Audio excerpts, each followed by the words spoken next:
त्या अंधेरी आरटीओ मध्ये 1,04,000 लायसन्स दिली गेली आणि त्यापैकी 76,000 लायसन्स ही अवैध वाहनांची टेस्ट घेऊन दिली आहेत असा गंभीर आरोप विजय वडेट्टीवार यांनी केलाय। एका दुचाकीवर 4 चाकी क्रेन बसचे लायसन्स दिले गेले आहेत। क्रेनचे लायसन्स हे बाईकवर कसे काय होऊ शकतात? केवळ पैसे देऊन लायसन्स दिले जात आहेत। 125 कोटींचा भ्रष्टाचार एका आरटीओ कार्यालयात झाला असा गंभीर आरोप विरोधी पक्षनेते विजय वडेट्टीवारांनी केलाय। तर या प्रकरणी चौकशी करून कारवाईचे निर्देश विधानसभा अध्यक्षांनी दिलेले आहेत।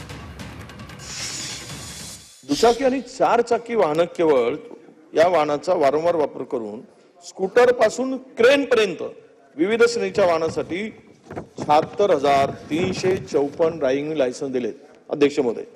म्हणजे या संबंधीचा तपशील उपलब्ध आहे, आपल्या सगळ्या कुठे मिळेल तो आमच्या ऑनलाईन मिळेल।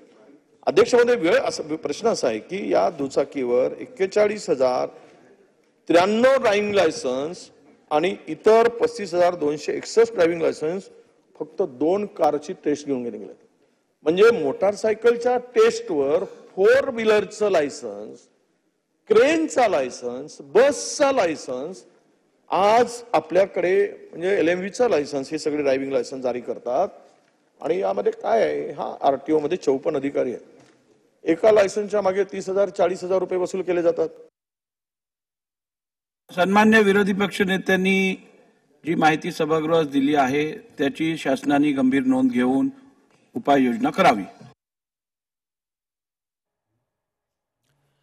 यानंतर बघूयात नेमके आरोप काय काय केलेले आहेत वडेट्टीवार यांनी, त्यावर एक नजर टाकूया। 2023-24 मध्ये 1,04,000 ड्रायव्हिंग लायसन्स दिले गेले। 76,354 लायसन्स अवैध वाहनांवर टेस्ट करून दिल्याचा आरोप वडेट्टीवारांनी केलाय। दुचाकीची टेस्ट घेऊन क्रेन, बस, कारसाठी लायसन्स दिले। लायसन्स देण्यात आल्याचा पर्दाफाश ड्रायव्हिंग लायसन्सच्या डेटामुळे झालेला आहे। 2 दुचाकींवर 41,093 ड्रायव्हिंग लायसन्स जारी केले। 35,261 ड्रायव्हिंग लायसन्स 2 कारवर दिले गेले।